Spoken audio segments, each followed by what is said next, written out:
Atualidade Jurídica.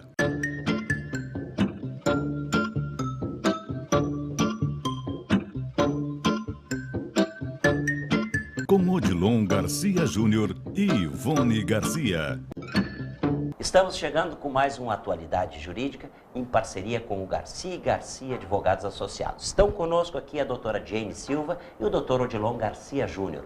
Hoje falaremos de manutenção e perda da qualidade de segurado no regime do INSS. Eu vou abrir conversando com o doutor Odilon, sabendo um pouquinho e pedindo que o senhor faça uma consideração sobre esse tema tão importante, doutor Odilon. Okay. Então, Guaraci, muito obrigado pelo convite. Hoje o tema vai ser apresentado pela doutora Jane, é um tema extremamente importante. Nós gostaríamos, então, de uma atenção especial do teu telespectador, né? E eu gostaria de abrir dando uma informação importante que diz respeito a essas revisões de aposentadoria no INSS, que eu acho que o teu telespectador, teu ouvinte, às vezes não sabe, não tem a informação, que hoje nós temos um prazo de 10 anos, Guaraci, da concessão do benefício para pedir uma revisão. Porque senão a própria justiça hoje está julgando no sentido de que não há mais a possibilidade de se revisar o início do benefício, pedir uma revisão do benefício, depois que passa esse prazo de 10 anos. Né? O termo técnico que se usa é decadência. Então, a primeira informação que eu gostaria de dar hoje é a respeito de quem tem um benefício concedido, por exemplo, em 2004, que já fique muito ligado, porque se passar, esse ano, nós estamos em 2014, já está passando o prazo de 10 anos e não vai ter como fazer uma revisão no seu benefício. Olha isso só é muito que importante. Beleza. Bom, para isso estamos com uma especializada no assunto aqui, que é a doutora Jane, não é isso, doutora Odilon? Exatamente. Bom, na realidade, Horaci, o doutor Odilon fez uma consideração a respeito de uma decisão recente do Supremo, né? Olha só. Mas em relação ao tema que nós vamos tratar hoje, ele é um pouquinho diferente. Não que essa situação não seja importante, que veio fazer uma grande modificação na situação que nós tínhamos até hoje, que as pessoas têm que passar a atentar para esse prazo de 10 anos. Claro.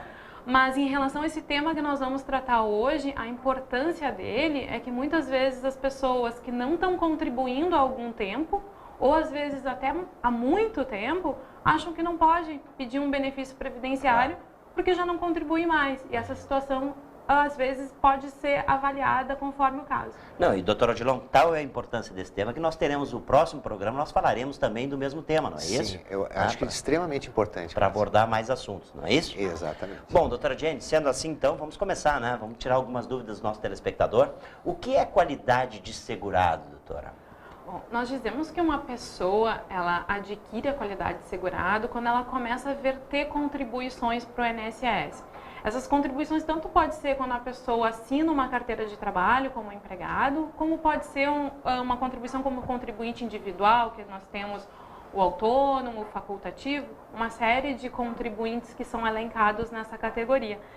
E ter a qualidade de segurado é importante porque é ela que vai determinar se vai ser possível ou não requerer um benefício previdenciário. Olha só que beleza. E como ocorre a perda da qualidade de segurado?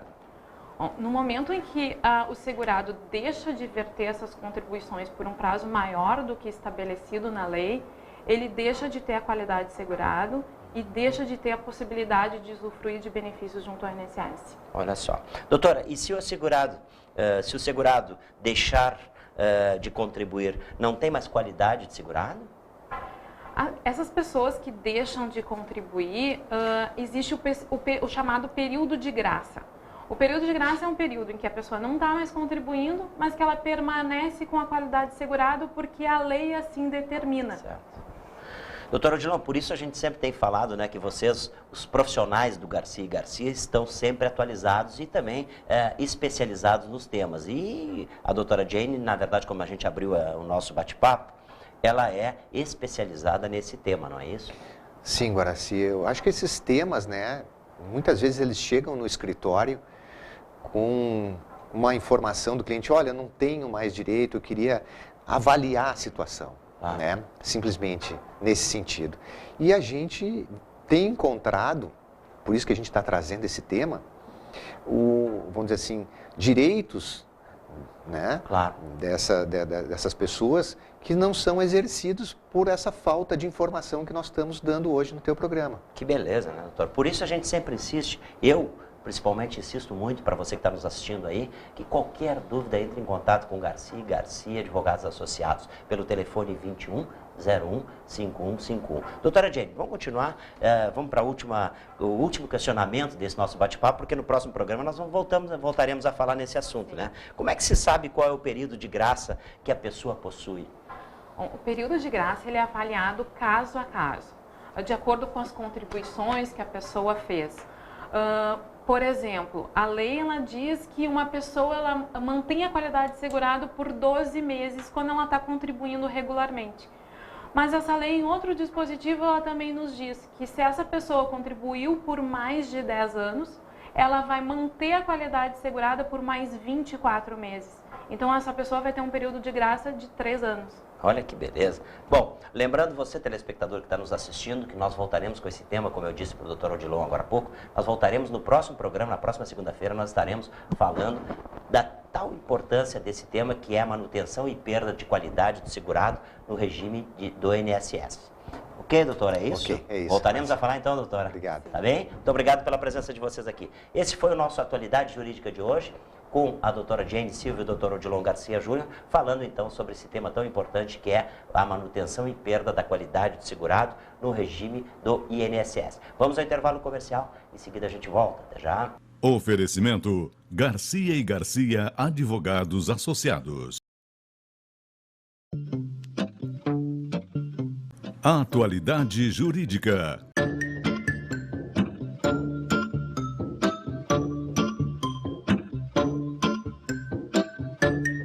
Com Odilon Garcia Júnior e Ivone Garcia. Estamos chegando com o nosso Atualidade Jurídica de hoje, com a presença da doutora Jenny Silva e o doutor Odilon Garcia Júnior. Voltaremos a falar no tema manutenção e perda de qualidade do segurado no regime do INSS. Doutor Odilon, de tal importância que é esse tema, nós vamos voltar a falar, né? E vou lhe pedir que o senhor abra fazendo uma consideração sobre esse tema. Okay? Guaraci, obrigado pelo convite novamente. Eu gostaria, antes de entrar no tema propriamente dito, que é a manutenção e perda da qualidade de segurado, renovar o alerta que eu fiz no programa anterior sobre uma recente decisão do Supremo Tribunal Federal a respeito do prazo de 10 anos para que o segurado peça a revisão do seu benefício, né? Por exemplo, nós estamos em 2014.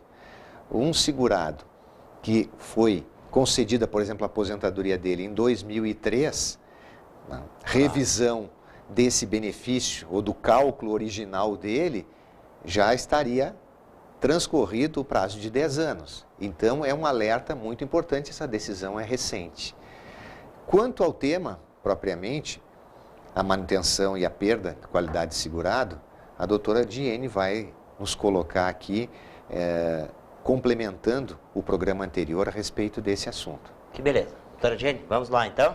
O período de graça é considerado no cálculo do tempo de contribuição, mas antes disso eu vou lhe perguntar o que é o período de graça, para quem não sabe, doutora. Vamos retomar então, que a gente tinha explicado no programa anterior. O período de graça é aquele período em que o segurado do INSS, embora não esteja mais vertendo contribuições mensais, ele ainda permanece com a qualidade de segurado, então ele permanece podendo solicitar benefícios junto ao INSS. E a resposta da pergunta é não. Esse período, do período de graça, ele não conta como tempo de contribuição e não conta como carência. Então, se o segurado ele tem um prazo de 24 meses de período de graça, esse período não vai contar como contribuição nem como carência. Olha só. Doutora, e como fica a situação de um segurado que preencheu os requisitos para um benefício, mas não contribui há muitos anos? Bom, a perda da qualidade de segurado, ela não atinge benefícios que já foram preenchidos todos os requisitos para a concessão desse, que é o que ocorre muito frequentemente com as aposentadorias.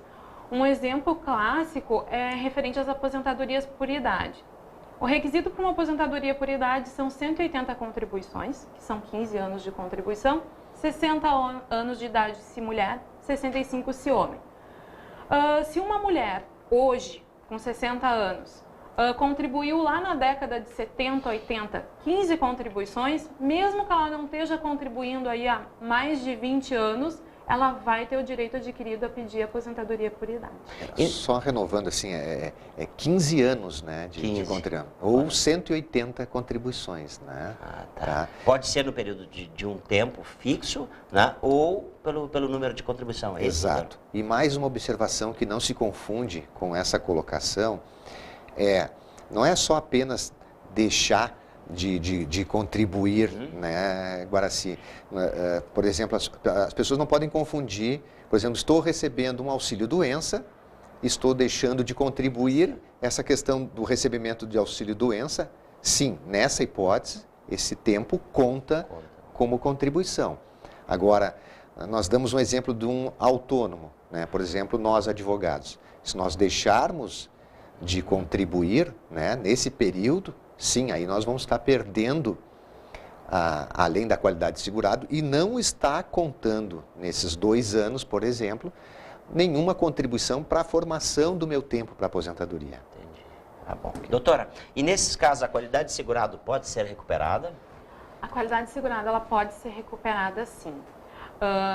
O segurado vai ter que começar a contribuir novamente e ela é analisada conforme os requisitos de carência para cada benefício. A pessoa precisa contribuir 1/3 da carência necessária para o benefício.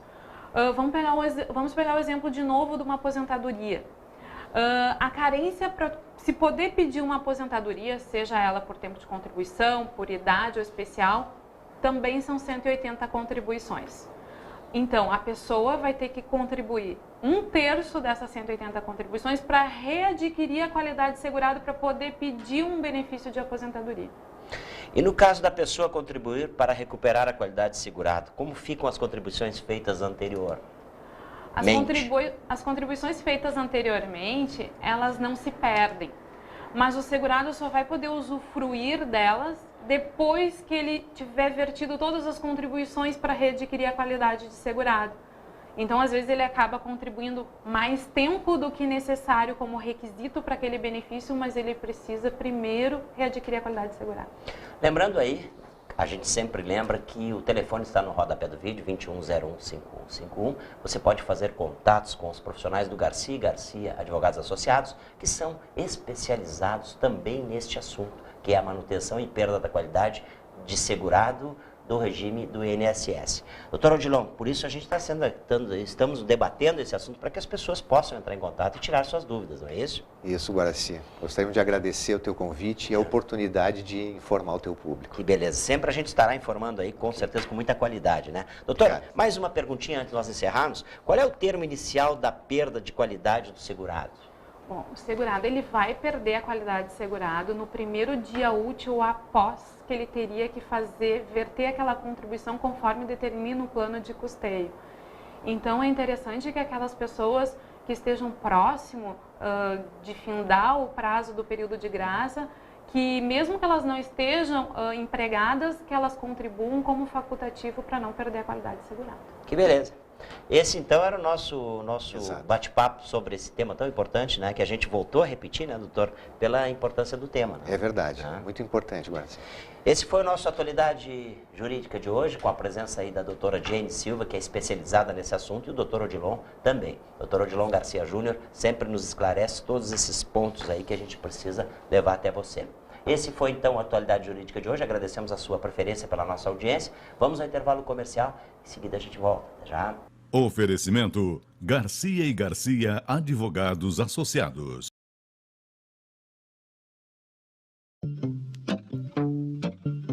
Atualidade Jurídica.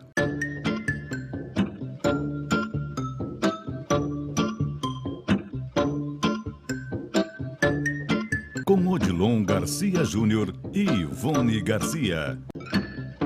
Estamos chegando com mais uma Atualidade Jurídica e hoje nós vamos falar de reajuste dos planos de saúde. Para isso estão conosco aqui a doutora Sabrina Moleta e o doutor Alberto Rosman.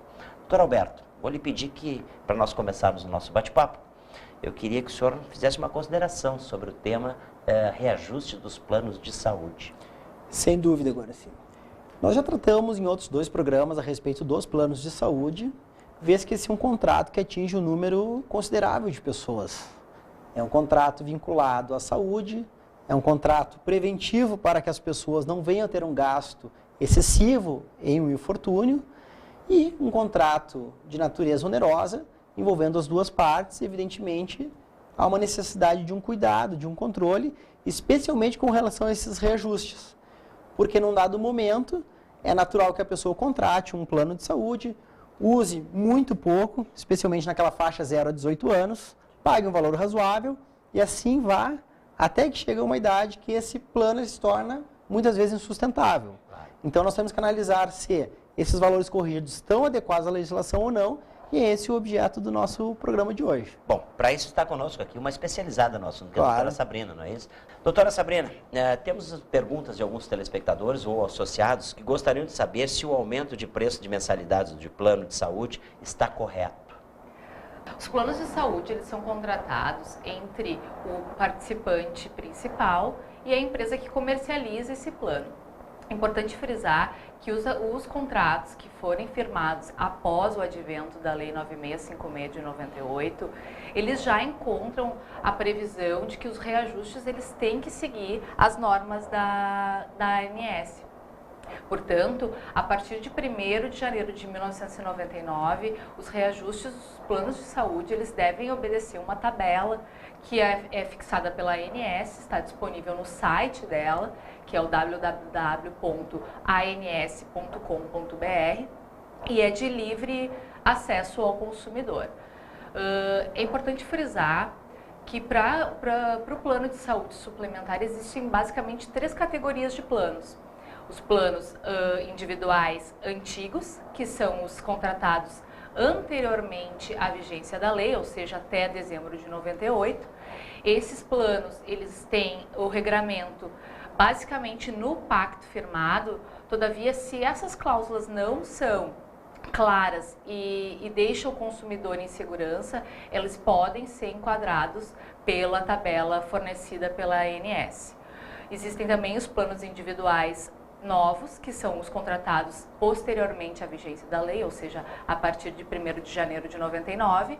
Esses já encontram a sua previsão dos reajustes na tabela da ANS. Existem também os exclusivamente os odontológicos. Esses planos, pela peculiaridade dos critérios de utilização, ele não segue a tabela da ANS, e aí vige o que o pacto celebrou. É importante salientar também, Guaraci, que existe alguns planos de saúde que eles prevêem o reajuste por variação de custo. Esse reajuste ele só pode acontecer uma vez no ano. E nos contratos novos deve vir discriminado na fatura o que cada mês o que está sendo reajustado no plano do consumidor. Doutora, o telespectador diz que o plano dele aumentou porque a idade dele subiu. Eles podem fazer isso? Apesar de muitos planos de saúde reajustarem as mensalidades, tendo em vista a troca da faixa etária, essa é uma conduta rechaçada pela legislação.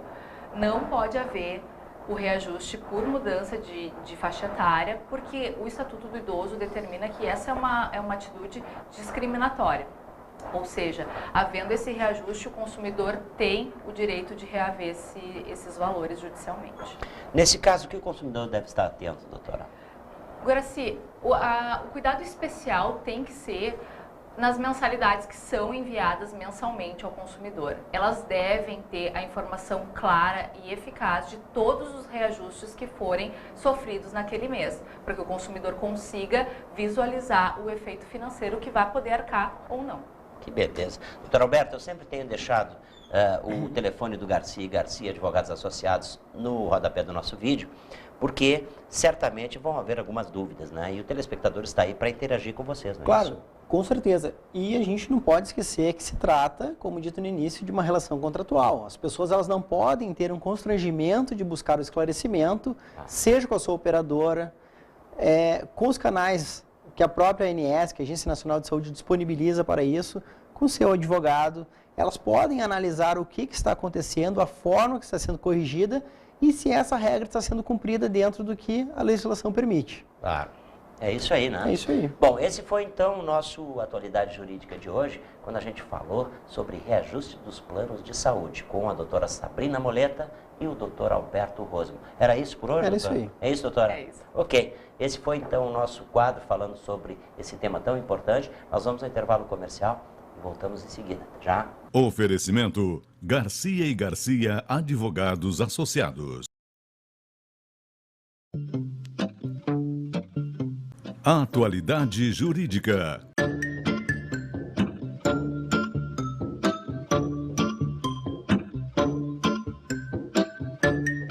Com Odilon Garcia Júnior e Ivone Garcia. Estamos chegando com o nosso Atualidade Jurídica de hoje e hoje nós vamos falar de empregado rural. Para isso estão conosco aqui o Dr. Cristiano Nadler e o Dr. Alberto Rosman. Dr. Alberto, esse tema é um tema que a gente pode fazer uma boa consideração, porque é importantíssimo diferenciar, né? Claro, o trabalhador rural ele é uma das espécies de trabalhadores que nós temos devidamente regrados no nosso sistema de lei. E quando nós falamos em rural, a gente não pode simplesmente imaginar o campo ou algo tão distante da nossa realidade. Isso porque muitas vezes nós podemos configurar esse trabalho a partir de um sítio, de uma chácara, daquela pessoa que nós temos uma confiança que está lá cuidando. Só que muitas vezes essa pessoa não foi devidamente enquadrada na sua situação de lei. E isso é um cuidado que nós temos que ter e é esse o enfoque do programa de hoje.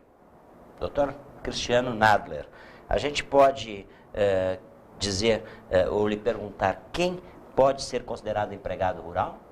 Agora, sim, o empregado rural é aquela pessoa física que presta serviço mediante pagamento de salário e trabalha numa propriedade rural que tenha fins econômicos, atividade de exploração agroeconômica, mesmo que eventual. Então, todo trabalhador que trabalha nessa situação é considerado empregado rural. E o caseiro de um sítio é considerado empregado rural ou empregado doméstico? Agora, sim, essa é uma questão delicada, porque o trabalho em si não faz a diferenciação se ele é doméstico ou rural. O que vai diferenciar se o empregado é considerado um empregado doméstico ou rural é se a propriedade onde ele trabalha tem exploração econômica. Se há exploração econômica naquela propriedade onde ele trabalha, o caseiro desse sítio é considerado empregado rural. Se não houver essa exploração econômica, se for um sítio de lazer, ou de descanso, de família, residência, aí ele é simplesmente um empregado doméstico. E no caso do empregado rural, a cessão pelo empregador de moradia e da infraestrutura básica para esse trabalhador pode ser considerado como salário? Agora, se a lei não prevê que tanto a moradia como as necessidades básicas de infraestrutura que são fornecidas pelo empregador ao empregado rural sejam considerados salário, portanto, não. Não é. Bom, doutor Alberto, a gente sempre, nós não podemos esquecer e lembrar o nosso telespectador de que sempre a gente fala nos temas importantíssimos nos quais vocês são especializados. E o doutor Cristiano Nadler, nesse tema empregado rural, ele sabe muito, não é isso? Claro, e em síntese a gente vem trazendo nesse assunto novamente um aspecto que as pessoas têm que cuidar de modo preventivo. O que se visa aqui é evitar que qualquer uma das partes envolvidas sofra um prejuízo. O que acontece muitas vezes? A gente trabalha com as pessoas, nós desenvolvemos um grande nível de confiança e deixamos de formalizar a relação. Porém, a formalidade, um contrato escrito com essa parte, vai permitir que ambos tenham proteção, de modo que nenhuma fique lesada naquilo que entende ser seu de direito. Um enquadramento equivocado ou a ausência de um pagamento de um direito que lhe era devido.